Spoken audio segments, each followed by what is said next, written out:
Recently, I did a Facebook video, a Facebook actually text, and I asked the question, what do you think of cryptocurrencies and crypto assets?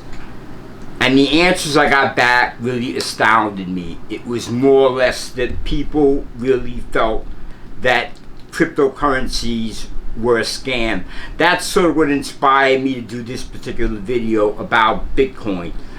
And the question is Bitcoin a store of value? And that's basically why people are investing in Bitcoin as a cryptocurrency or crypto asset. But we need to define, first of all, what is a store of value. So a store of value is an asset or a commodity that maintains its value over time. An example of a store of value would be gold.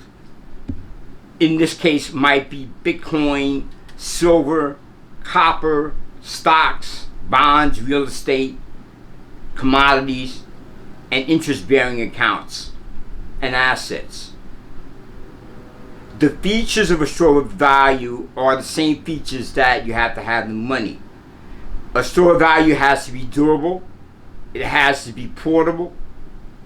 It can't be rocks. It can't be bananas, because that's not durable. It has to be divisible, so it can't be cows. It has to be scarce like gold, and like Bitcoin is, as I will explain it to you. It has to be acceptable. People have to be able to have confidence that they'll accept it as a settlement. And it has to be stable. Some of these features Bitcoin doesn't have now. But so how does it work? Bitcoin as a crypto asset runs on something called a blockchain. And the blockchain is a peer-to-peer, decentralized, public network that is trusted, secure, transparent, verifiable, and immutable. A lot of words, very confusing, but now I'm going to give it to you so you really understand it. If you see this coin right here, I'm giving that to my son. Now, if we were on a Bitcoin network run by blockchain, each one of you would have a record of that transaction. Therefore, I could never go back and say that happened. So you imagine yourself as a node or a computer on the network, and you have a record of what just happened. Okay. The fact that you all have this record means I can't dispute that it happened. Another way to better explain that is, imagine if we were all in a bank vault and we all had glass cabinets with an item in that cabinet, and I went and took the item out of the glass cabinet. You would all be able to record that if you were computers. You would have a permanent record of that transaction. That's trust. And that's absolutely critical. It's almost like in the days of farming, before they used money, they used ledger systems. If one person had the ledger system for the entire community and he became corrupted, the whole financial community would fall apart. So think of blockchain and Bitcoin as not that one person that has that record, but every person in that community has the same exact record. Bitcoin uses something called proof of work. And what proof of work is, a methodology where certain algorithms are performed by the computers to compete against each other to win a block.